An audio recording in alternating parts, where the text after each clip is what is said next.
slept again. It's just like that in middle. Are you... Can you imagine if you okay? walked up to two people and then they just whipped around and looked at you? And it's just like that exact noise, just... And then they just stare unmoving. Alright. Hello, everyone. Welcome to Yandere Simulator. Simpulator. Yes, that's what it is, actually. You're not wrong. Women, listen, women can be simps too, okay? Equal rights means equal fights. Oh, well. I meant for this to be a smooth intro, and I've messed it all up. Oh well. Rolling with the punches, as they say. We'll just put this at like the end or something. Oh well. But anyway, today our intro is a little different. We're in front of the computer lab, and that's because my boyfriend, Doom Dragon. I am your Fiance, husband, whatever you want to freaking say. I'm the guy who makes her food. Okay, but he's never listened to the tapes in Yandere Simulator. Well, he's probably listened to 2 of them, but I don't know if he remembers it, because it was a long time ago. And I got trash memory. Okay, so we're gonna get the Headmaster tapes, the Mysterious tapes, and Yan-chan's mom's tapes. Europa's tapes. Europa? It might be right. No, it's like, that sounds familiar. I think that's I might look up what Europa is. Oh well, but anyway, let's get started. We'll figure out what we're gonna listen to first once we get there. Alright, so we've collected all the tapes, and we've decided on doing the Headmaster tapes first. So I guess we just get started? Yeah. Are you ready? No, well, let's do it anyway. I'm struggling to breathe. What? My nose is stuffed up. Oh, okay. Did I mention that? Yes, I don't know. Dude, my body's falling apart. Well, Don't ever turn 20. let's get started. Let's see. Where to start? Well, I guess I'll start at the beginning. My name is Kocho Shiona, and I've just been chosen to be the headmaster of Academy High School. To be honest, I'm not sure if I really believe this is happening. I keep pinching myself to make sure I'm not dreaming. I mean, the entire nation has been talking about this school for months. The idea of an elite high school that only opens its doors to the most intelligent students in Japan? A place for the most promising men and women of today to be transformed into the leaders of tomorrow. A school built for the sole purpose of being the most prestigious learning institute in the country. It's an ambitious undertaking, to say the least. But the thing that shocks everyone the most is that the school is being bankrolled by Psycho Corp. Who would have expected an electronics company to found a school? At first, I thought it was some kind of long-term business plan. Maybe they wanted to build a place to gather the best and brightest students of Japan, and train them to be their next generation of employees. But it turns out that I was wrong. Really wrong. And I got to hear the truth straight from Mr. Psycho himself. That's right. I just met the Psycho in person. I'm still shaking. It was like getting to meet Leonardo da Vinci, or Thomas Edison. I've lost count of how many things he's invented or improved. I don't think there's a single product in my home that doesn't have the Psycho logo on it. A man whose ideas and inventions changed the world. People like that are only born once a century. Anyway, the reason he built this school, it blew my mind. It's not something he's ever mentioned in public, but he didn't tell me to keep it a secret either. So, here it is. It's his daughter. It's all for his daughter. He cherishes her more than life itself, even more than his multi-billion-dollar corporate empire. He wants to make her dreams come true, so he's building a high school customized to suit her exact tastes. The name of the school, the location where it's being constructed, even the exact layout of the building. Everything was chosen by his daughter. His mission is to make sure that the best years of her life happen at Academy High. She gets to decide who's allowed to enroll, she gets to decide the school's policies, and I'm pretty sure she gets to be the student council president starting from day one. No questions asked. This doesn't sound So, fair. not only will this school be a collection of Japan's most highly qualified teachers and most brilliant students, but it's also a giant, shining monument to a father's love for his daughter. It almost brings a tear to my eye. And I'm going to be the headmaster. I'm still surprised I actually had the courage to send in my application. High school. I guess it's because the qualifications they were looking for seemed surprisingly Yan-chan's low mom? Yeah. compared to the qualifications for every other position at the school. No! In fact, Oh, Mr. yeah, there's a Psycho different told me I generation. was perfect for the job after just asking me a few questions. There's a part of me that wonders if his daughter just wants the school's headmaster to have a certain appearance, or a certain name, or voice, or something. I'm not really sure if I got the job because I qualify for it, or because I meet some invisible criteria that I'm not aware of. You're just dumb. I guess Mr. Psycho could tell I was nervous because he gave me a gift. This portable tape recorder. One of his inventions. He told me that it's therapeutic to record an audio journal when you're feeling overwhelmed. He invented That's the whole reason I'm fucking recording tape this right now. recorder. And I gotta say, it actually worked. I feel much better now. You know, this is kind of fun. It might turn into a habit. I can't stop thinking about the last thing he said before he left. You're gonna die. He called me Headmaster Shuyona. It'll be a while before I get used to hearing that.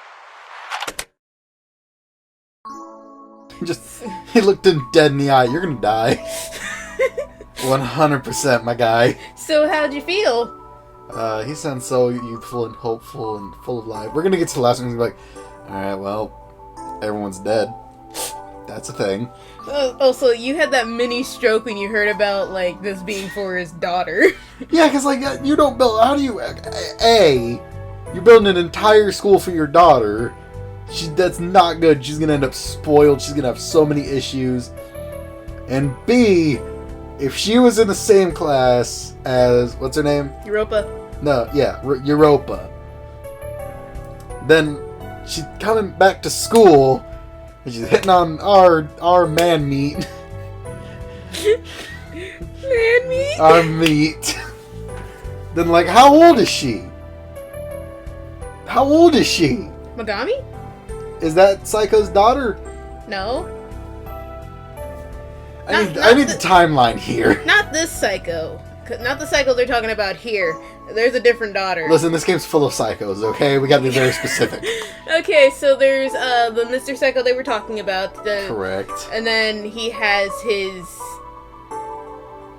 3, sometimes 2 kids. We don't know what happened to the other one. So, Listen, eccentric people can make their children fight to the death, and it's normal. I do it, and I'm the bad guy. But, I make my children fight a bear for breakfast. Then, there's the next one. The chillin'. Chillin'. The flatfoot chillin'. Yeah, that's Megami. Down there. That's the one that tries to steal our meat of man. Ours. Our hunk. Not Europa's. Okay. So the psycho he was talking about in the head tapes would be Megami's grandfather.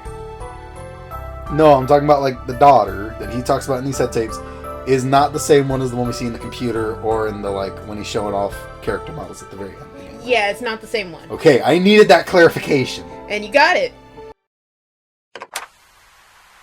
Huh? Oh, wow. I didn't realize how much dust was on this thing. Well, I suppose I should consider myself lucky. If I never use this thing, it means everything has been going so smoothly that I just never feel the need to vent. But something happened today that really threw me off. I wouldn't feel right talking about it with any of my colleagues, but I need to get it off my chest. So maybe recording my thoughts will help. Today, I visited Psycho headquarters for a routine meeting with Mr. Psycho, just as I've done dozens of times over the past few years. But today was different. He was angry, foul-mouthed, and short-tempered. I'd never seen him like that before. He didn't reprimand me for anything, and we simply discussed the usual topics, but the entire time he seemed like he was on the verge of exploding. I was confused and worried, and frankly, scared. His secretary must have seen how shaken I was, because after the meeting, she took a moment to assure me that I hadn't done anything wrong, and that Mr. Psycho was angry about a personal matter. On most days, I would never dream of gossiping about the man who signs my paychecks, but my curiosity got the better of me, and I asked her for details. She didn't know all the specifics, but she knew enough to give me a basic summary. Earlier that day, Mr. Psycho had a furious argument with his daughter, who graduated recently. Apparently, she doesn't want to inherit the company, and she's decided to leave Japan to travel the world. This is absolutely unacceptable to her father, because he's invested a lot of resources into giving her the training necessary to take over his empire when he retires. He had absolute faith that his daughter would inherit his company when the time came, and her decision had invalidated all of his plans, along with many years of effort, not to mention an incalculable amount of money. After a long, heated discussion, well, more like a shouting contest from the sound of it, Mr. Psycho threatened to disown his daughter, and she had absolutely no problem with that. He told her, "If you walk out that door, you're no longer a part of this family," and moments later, she left his office without a word. Mr. Psycho is a man who refuses to compromise and only accepts the results he wants. I'm 100% certain that from this day forward, his daughter is dead to him. The secretary told me a little more about the way Mr. Psycho raised his daughter. Starting from early childhood, she was given training to prepare her for the responsibilities that come with operating a company. Training that became more advanced and intense with each passing year. Mr. Psycho also has a son, but he didn't put his son through the same sort of training as his daughter.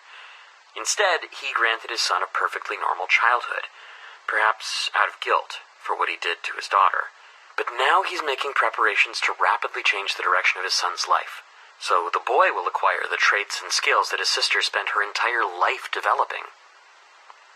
The strangest part is the exact reason why Mr. Psycho's daughter wants to travel the world. One phrase the secretary kept hearing was, "my sister."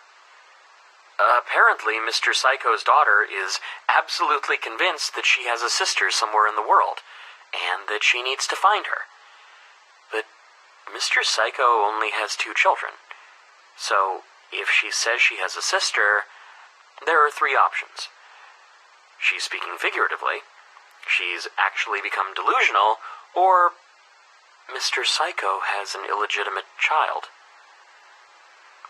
At this point, the secretary decided she'd said too much, and stopped talking. I had a feeling I was starting to tread on dangerous ground, so I chose not to pry any further. Even though I wound up with more questions than answers, at least now I know why he was so angry. Losing his daughter, along with more than a decade of money, planning, effort, must be an incredibly painful experience. But after hearing all this, it'll be hard for me to look at him the same way I used to. He told me that he built Academy High to give his daughter the perfect, ideal high school life. But now I think that was just a cover story. I think he built Academy High and made his daughter the student council president to put her through the experience of being in charge of an organization. The school wasn't a gift from a father to a daughter. It was just another component of her lifelong training, another step in the process of turning her into the perfect CEO. A training simulation. And now he's going to put his son through an accelerated version of that process. Poor boy. It doesn't surprise me at all that she defied her father and ran away from all that. But in the end, it wasn't pressure or stress that made her reject her father's wishes. It was this weird notion that she has a sister. Maybe all the stress drove her crazy. The weirdest thing of all is that when I imagine Mr. Psycho with another daughter, I have a mental image of what she would look like. But I get a headache if I picture her in my mind for too long. Man, really creeps me out. If Academy High was built solely for one girl, and that girl has graduated, what happens next? I was afraid the school was going to be shut down, but apparently Mr. Psycho just wants me to continue business as usual. A lot of the students who graduate from this school get offers from Psycho Corp almost immediately after graduation. So I guess this place really did turn out to be a training ground for future Psycho employees after all. I don't feel angry or sad, just disenchanted. Well, it's an easy job, and I can't argue with the pay, so I guess I'll just stay on my current course for now. Man, even though I know that nobody is going to listen to this tape, I feel way better after recording my thoughts. I guess Mr. Psycho's gift was good for something after all. Thanks for hearing me out, Mr. Tape Recorder. With that said, I hope I don't have to use you again anytime soon.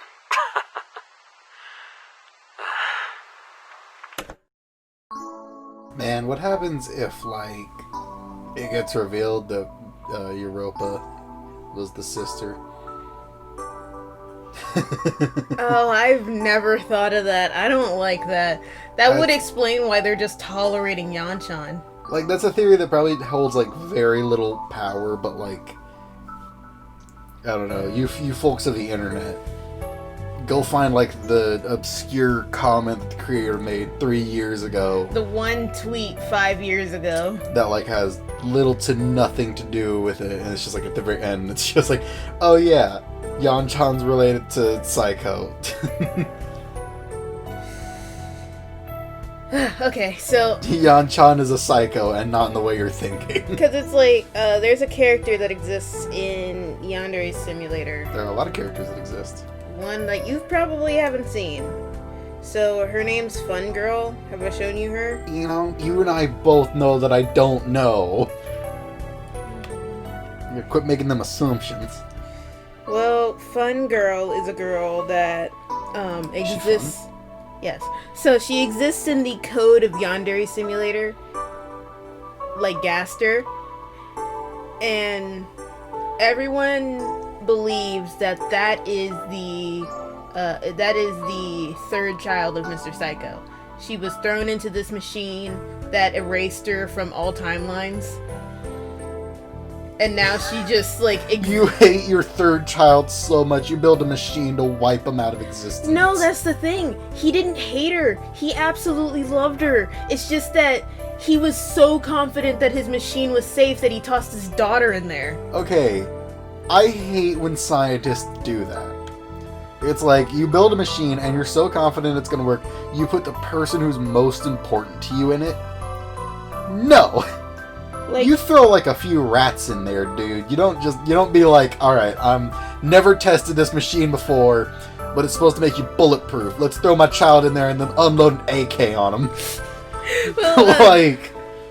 Well, you can find her picture if you go onto the Yandere Simulator characters, like, official characters website, and put in that, you know, generic game code, you know, the one up, up, down, down.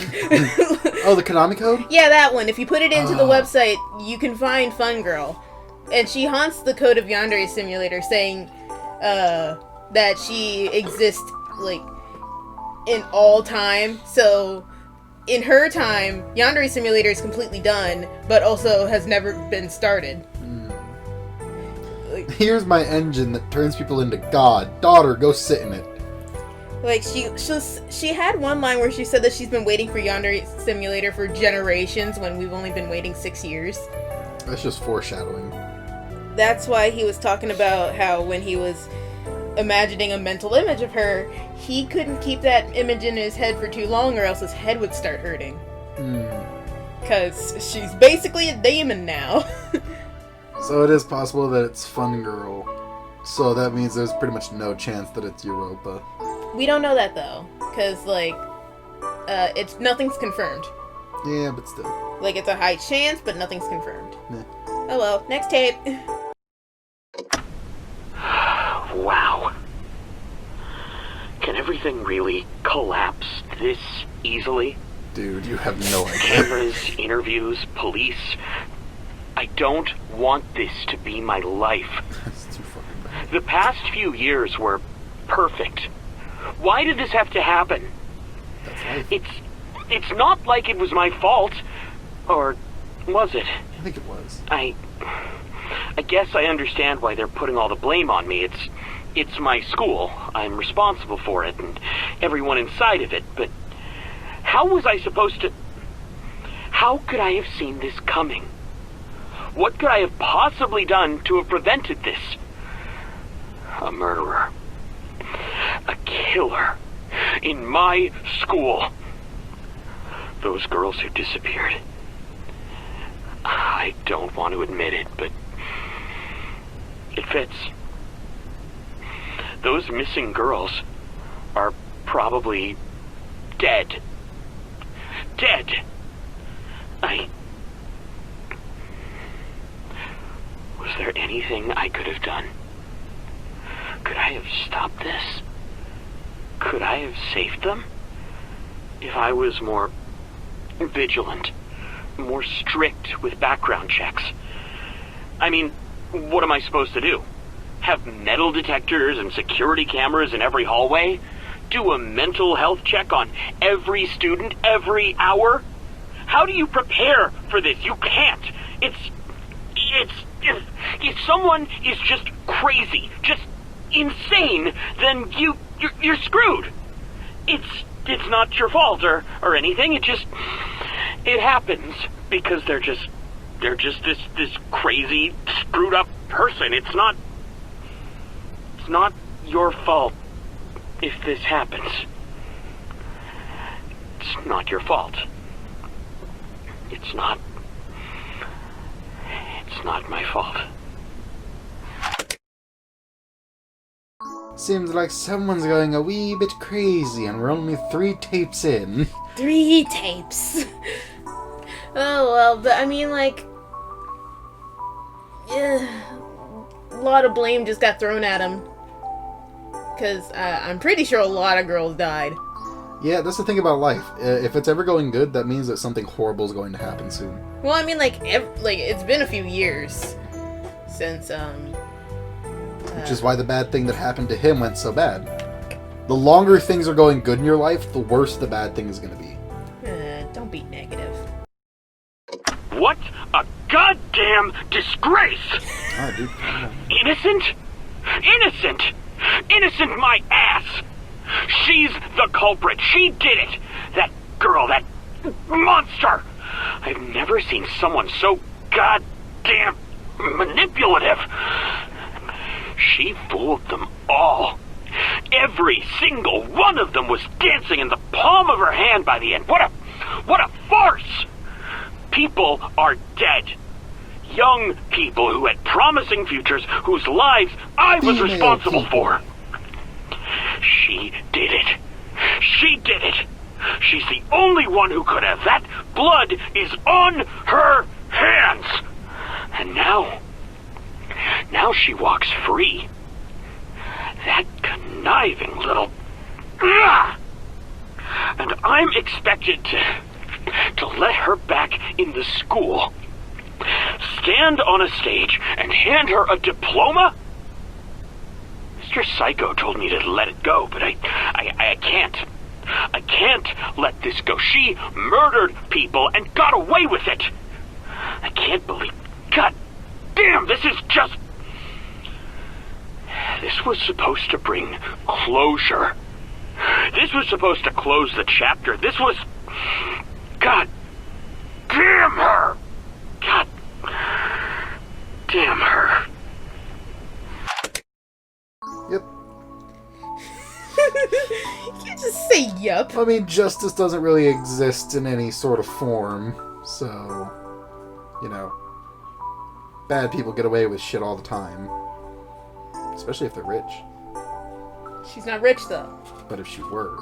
She's not. But if she... I'm just putting an example.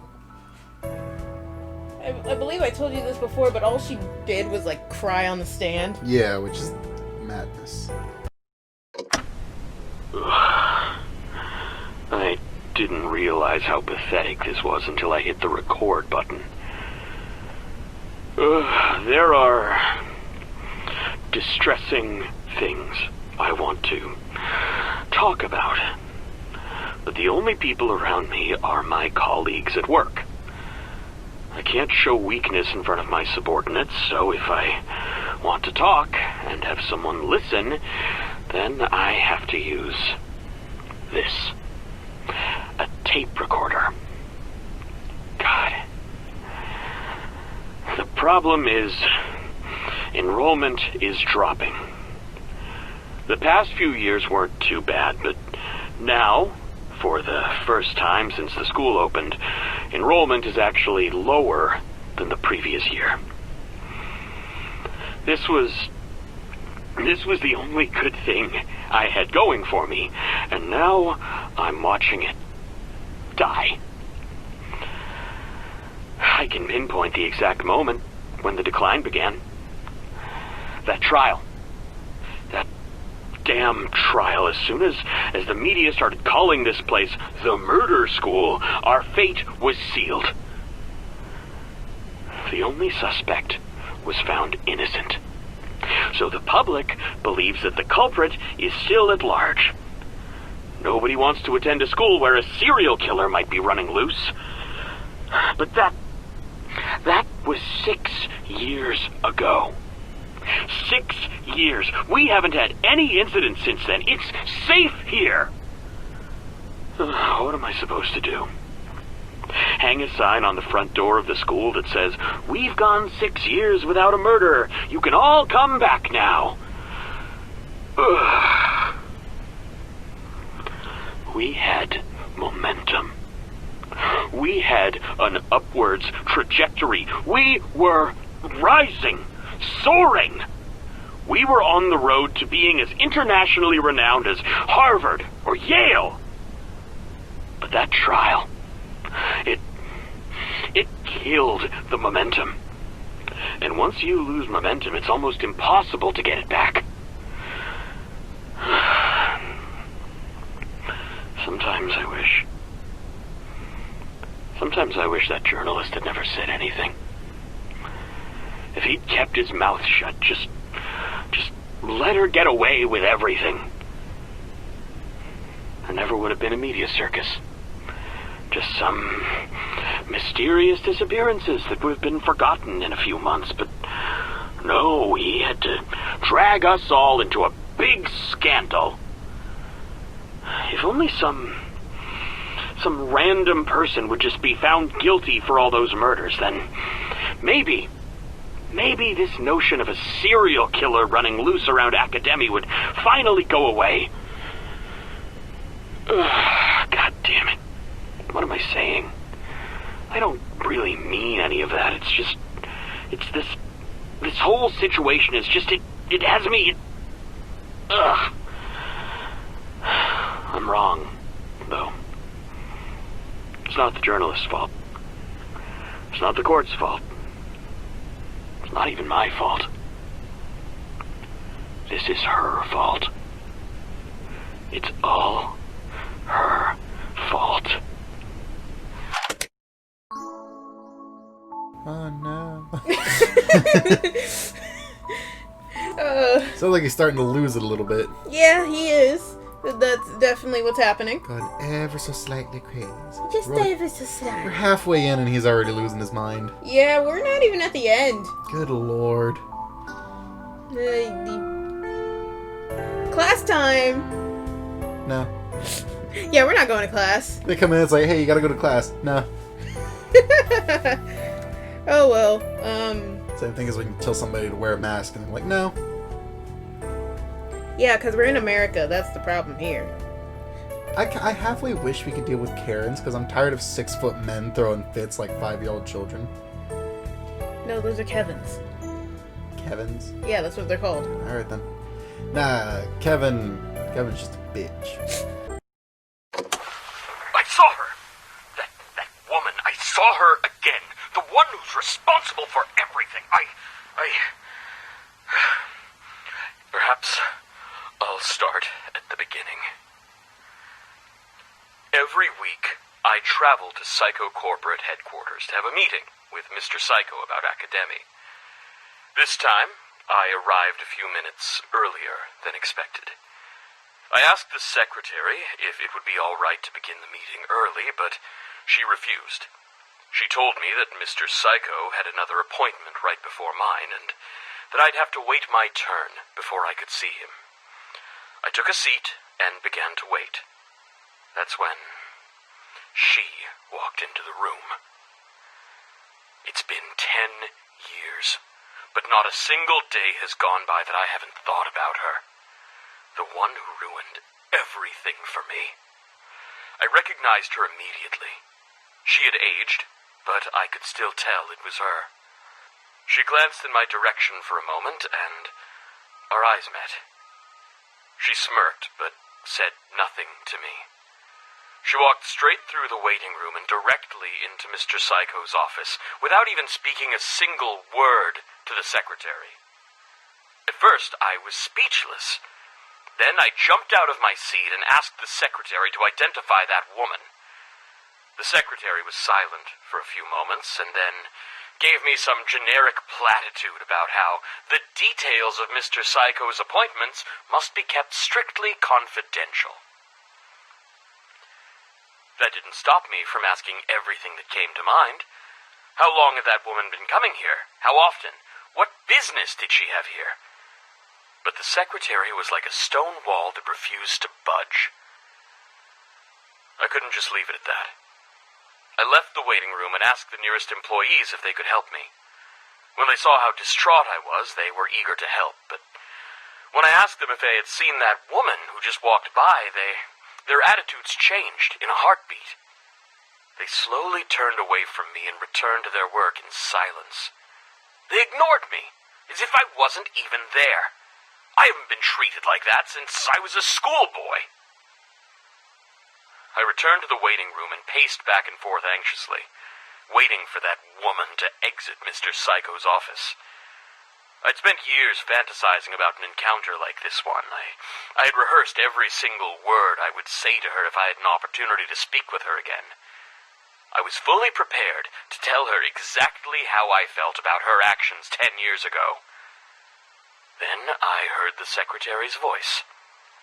Mr. Psycho will see you now. I was baffled. That woman was still in the office, wasn't she? Why would the secretary send me in there? I was confused, but eager to see that woman again. I approached the door to Mr. Psycho's office. I remember that my hand was actually trembling as I gripped the handle. I took a deep breath and opened the door to his office, expecting to see her standing there, but she wasn't. The only people in that room were Mr. Psycho and his son. I entered the office and looked around in confusion, wondering where that woman could have been hiding, but she was nowhere to be seen. Mr. Psycho asked me what was troubling me, and I told him exactly what was on my mind. That woman, the one who walked into your office a few minutes ago, where is she? When did she leave? But Mr. Psycho didn't reply. He only smirked, as if he was amused by the situation, and asked me to take a seat. He tried to talk about Academy, like usual, but I wasn't having any of it. I didn't want to let go of the subject, and I kept asking about that woman. Mr. Psycho's amusement quickly turned to irritation, and he firmly asked me to keep our conversation to the matter of Academy. Mr. Psycho can be quite imposing, even while remaining civil, and from that moment onward, I was too scared to pursue the matter further. I dropped it, and we proceeded to have a standard meeting. As ever, Mr. Psycho's son stood behind his father in silence. Mr. Psycho had never told me the exact reason why he keeps his son at his side during business meetings. It's most likely that it's a form of training, exposing him to the type of interactions he'll be having on a daily basis once he inherits his father's empire. As the years passed, I have watched Mr. Psycho's son grow from a young boy into a young man, but I can count on one hand the number of times I've heard him speak. The meeting adjourned. I made one last attempt to bring up the subject of that woman, but Mr. Psycho interrupted me and bid me farewell. I knew that I wouldn't be able to get anything out of him, so I simply left. I questioned the secretary again, but nothing. I got nothing. I attempted to talk to the nearest employees, but they politely excused themselves. It was as if that woman was a taboo subject that no one was allowed to speak of, or that she was a mere hallucination, something I dreamt up. No, I didn't just imagine her. I saw her. I didn't catch her out of the corner of my eye. I didn't glimpse her for only a moment. We looked directly at each other, but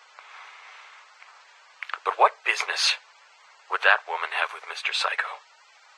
What could he possibly want from her? Why didn't the secretary acknowledge her when she walked in, and how did she leave his office? There was only one way to leave that room, and I was standing right in front of it. It doesn't make any sense. I won't give up here. I'm going to dig for answers until I'm forced to stop. I don't know how much I'll be able to learn, but it can't end here. It can't. Dude, what if, like, Mr. Psycho was, like, Info-chan for Europa? Like, he was helping her out with the shady stuff she was doing. Man, that'd be weird. I don't know how I would see that happening. But, I don't know. Maybe if Yandere Dev actually does put the 1980s mode in, we'll find out. Yeah. 15 years. That's how much time has passed. 15 years. 15 years watching it all spiral downward. Never managed to pull out of that nosedive. 15 years without closure. Without justice. What would my life been like if I'd never taken this job? Probably have a wife by now. Children. But there's no room for anything like that. Not with Academy taking up so much of my time. Even if I did have a family, I wouldn't be a part of their lives. I'd be too busy with Academy. I'd make a terrible husband. A terrible father. I sacrificed the best years of my life for this school. And what did I get in return? Wrinkles and hair loss from all the stress. A big, fat gut. I don't even recognize the man in the mirror anymore. Sure, I've made money. But what use is money when I never have time to spend it? I don't even know what I'd use it for. I never have enough spare time to develop a hobby. Well, I suppose I do have one hobby. I asked myself, what good is being the headmaster of a school? What opportunities do I have that nobody else has? Only one thing came to mind. Something taboo. But once the idea's in my head, it was impossible to just stop thinking about it. Eventually, I just couldn't find a reason to resist the temptation. It's not like I have anything left to lose. It's not like my life could get any worse than it already is, so I gave it a try. And you know what? I don't even feel guilty about it.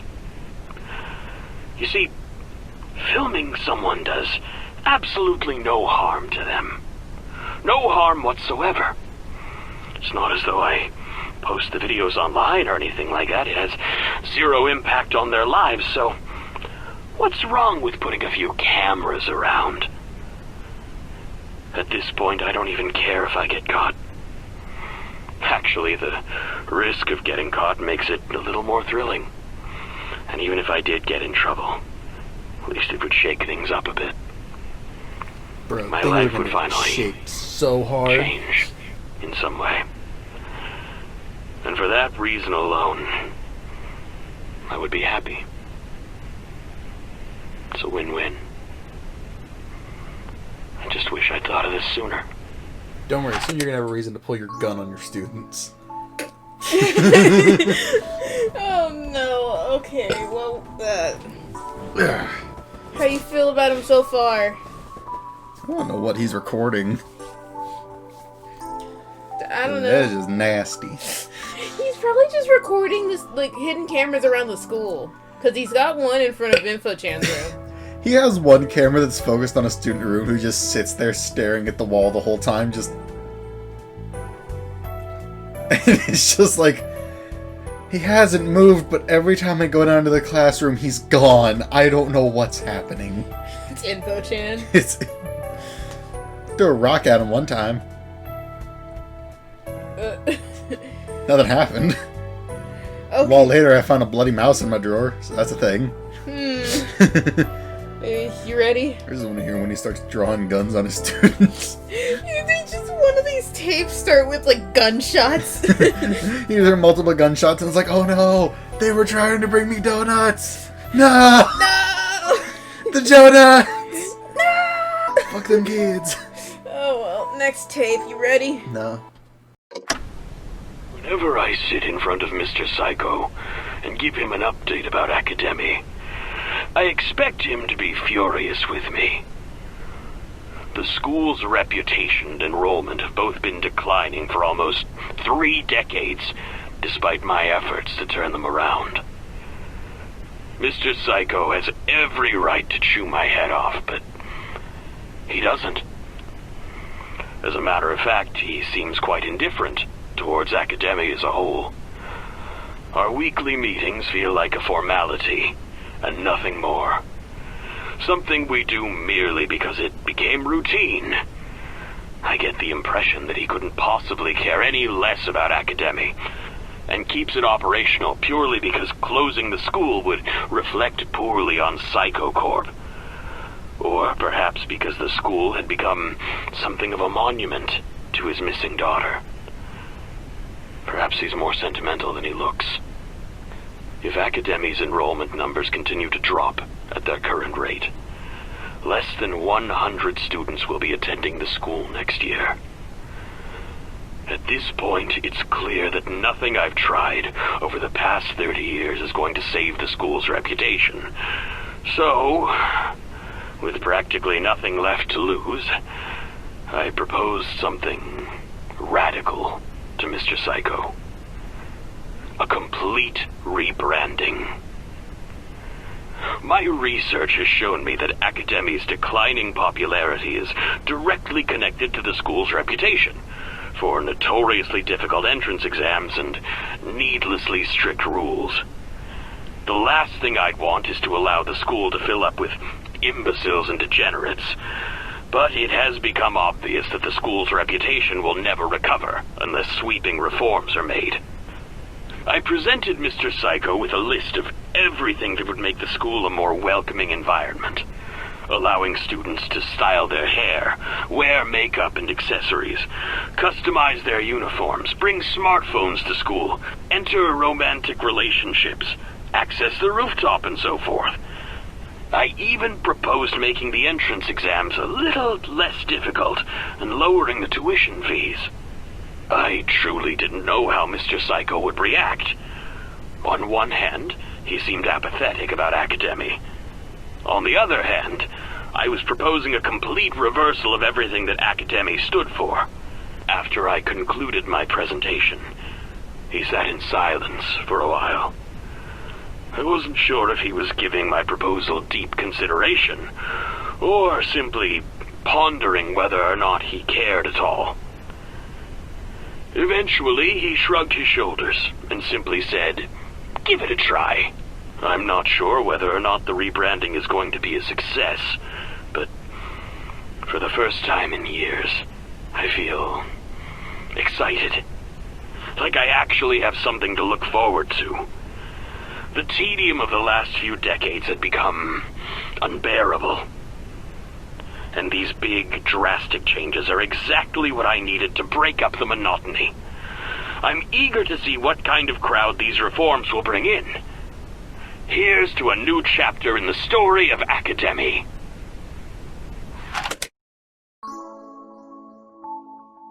Dude sounds like he needs to quit smoking. Like, his voice sounds so gravelly. Because it's been years. I know, but still, it sounds like he's going crazy. Which he's been going crazy this whole time, but he's going especially crazy. Crazy. So... 2 more tapes. Huh? 2 more tapes. Yeah. So this one's for being Hope's Peak to average high school. Average high school. Huh. Well, that was the weirdest day of my life. In the past 30 years, I've had over 1,000 meetings with Mr. Psycho.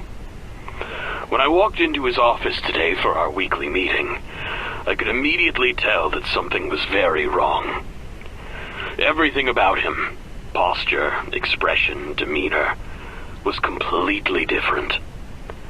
He was slouching low in his chair, staring blankly at a wall. Didn't even bother to greet me as I walked in. More importantly, his son, who had been present for every one of our meetings over the past 3 decades, was not there.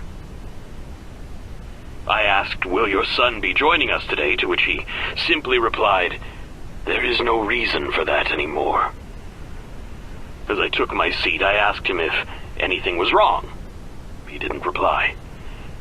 The heavy atmosphere of the room made me feel uncomfortable with the idea of attempting to advance the conversation, so I chose to remain silent until he was ready to talk. As it turned out, I would be waiting for quite some time. The silence lasted for about 15 incredibly tense and uncomfortable minutes. When Mr. Psycho finally did speak, he suddenly started rambling about Okinawa. He spoke of his experience as a soldier during World War II, how he volunteered to fight at the age of 17, how a bomb hit his dormitory, how he spent hours buried underneath rubble, staring at the corpses of his dead friends. He said he still sees them on the back of his eyelids every time he closes his eyes. He told me that buried underneath that rubble over 70 years ago, he swore an oath to punish the world for killing his friends. He swore to revive Japanese nationalism and expand the Japanese empire until it covered the entire globe. That's why he started his company. That's why he spent his life building the greatest conglomerate the world has ever known. That's why he toiled for over half a century until he had become the richest man on Earth. It was all for the sake of building up enough power and influence to instigate a war. A war that he would throw all of his money and resources into until he had achieved the complete annihilation of every country that fought against Japan in World War II. But something happened that he didn't expect. Globalization spread Japanese culture across the face of the planet. Japan's former enemies now enjoy friendly relations with Japan. They eat Japanese food, watch Japanese animations, play Japanese video games. The process was sped up by his own inventions and innovations. There's a Psycho product in every home. He can't find the motivation to go to war anymore, knowing that he'd be blowing up his own loyal customers. He dedicated his entire life to setting the stage for a blood-soaked military victory. But in the process, he inadvertently achieved a slow, pacifistic cultural victory. By now, almost everyone who pulled a trigger or launched a bomb during World War II was dead or elderly, so revenge had lost all meaning. Instead of feeling pride for accomplishing more than any other man in history, he just felt like he had failed his dead friends. After his long, rambling speech came to an end, he returned to staring blankly at the wall. I'm not sure why he confided all that information in me. I don't think it's because he considered me a friend. It's more likely that he thought of me, well, the same way I think of this tape recorder. Just a stupid object where you can store your thoughts without consequence. After some more silence, he eventually spoke up again. He said, "My health is failing. I will likely die soon. I will make no attempt to prolong my life. I am retiring as CEO starting tomorrow. My son will be taking over for me. You will be meeting with him from now on." He said nothing else, but I could tell that the meeting was over.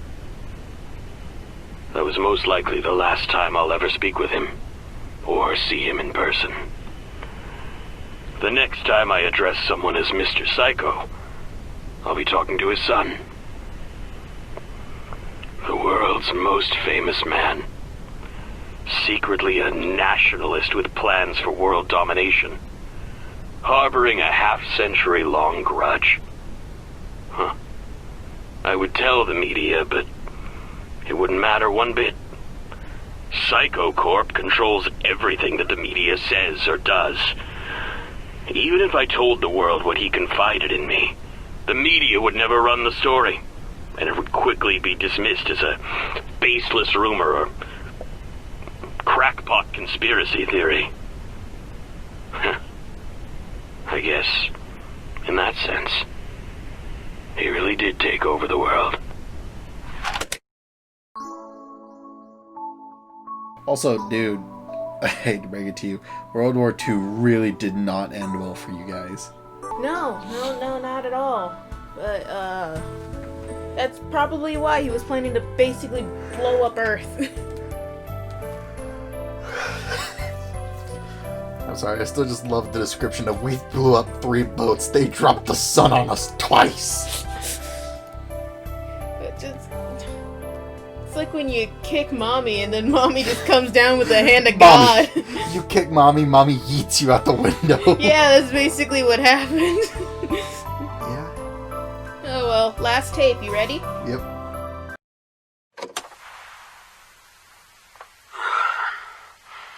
Out of all the different ways it could have turned out, I never imagined it like this.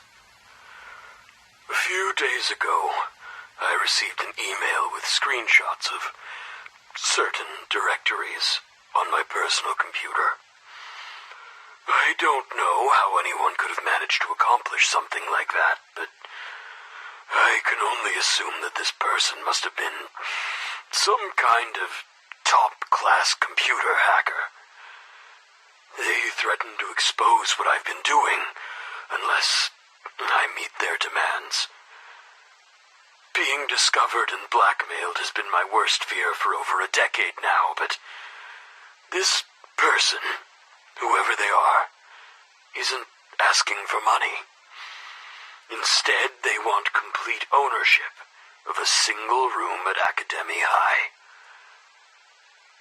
They intend to occupy this room for a full semester, and they have made it very clear that they are not to be disturbed for any reason.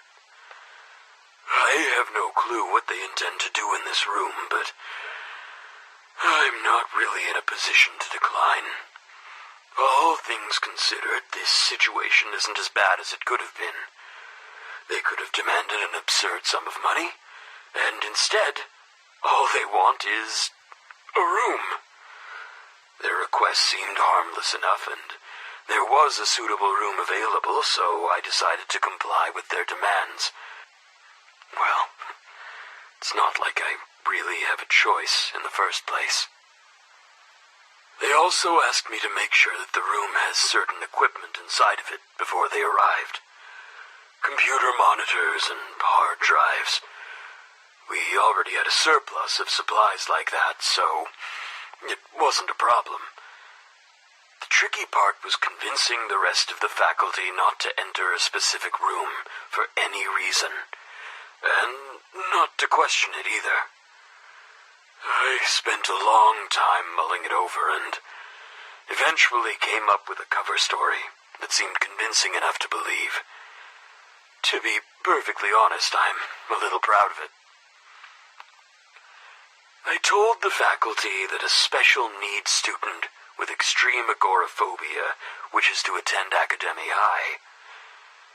Because of their intense social anxiety, they will remain secluded in one of the school's rooms, and are not to be disturbed, because it would trigger a panic attack.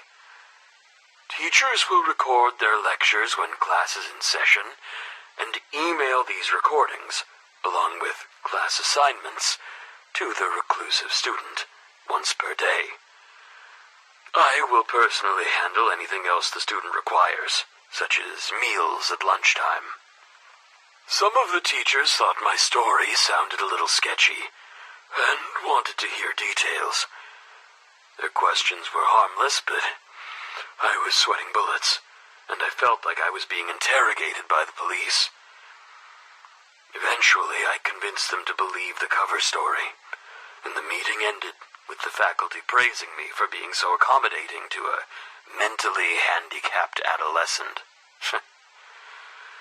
I felt a little guilty for deceiving them, but it's far from the worst thing I've done. The only thing that matters is the end result. We now have a room which is off limits to students and faculty alike. The hacker never told me their name, age, even their gender. It's frustrating. If I'm going to be put through such a harrowing experience, I at least want to know who's behind it. I set up a hidden camera outside of the room that has been set aside for the hacker. When I got into work this morning, I checked the recording, only to find that it had been replaced with a graphic of a black silhouette wearing a red wig, along with the words, "Don't try this again." The message has been received, loud and clear. I asked the hacker if they needed anything else from me. Daily meals or anything of the sort. They told me not to worry about them, and to simply go about my business as usual. They explicitly told me to pretend they don't exist.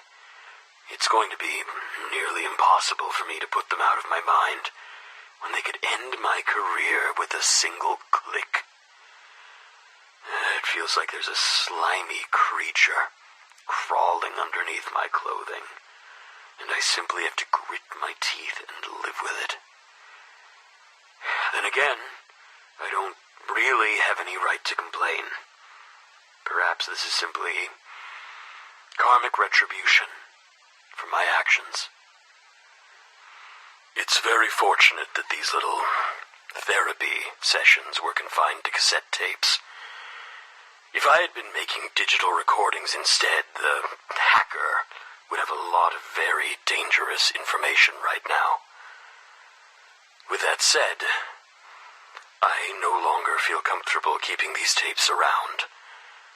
They're too much of a liability. I should dispose of them, but it would be such a shame. 30 years of my innermost thoughts just tossed away like trash. It would feel like I'm wiping someone's memory.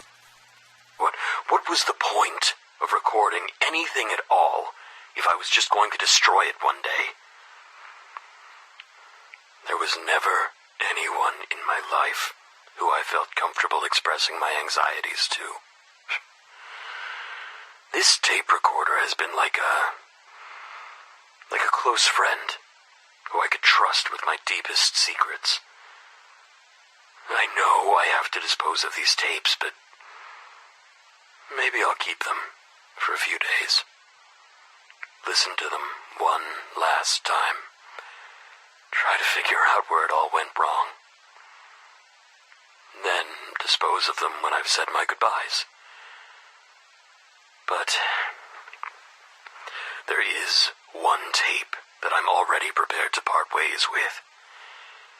The tape I made after Mr. Psycho's recent, demands. It's far, far too risky for a recording like that to exist. That one must be destroyed immediately.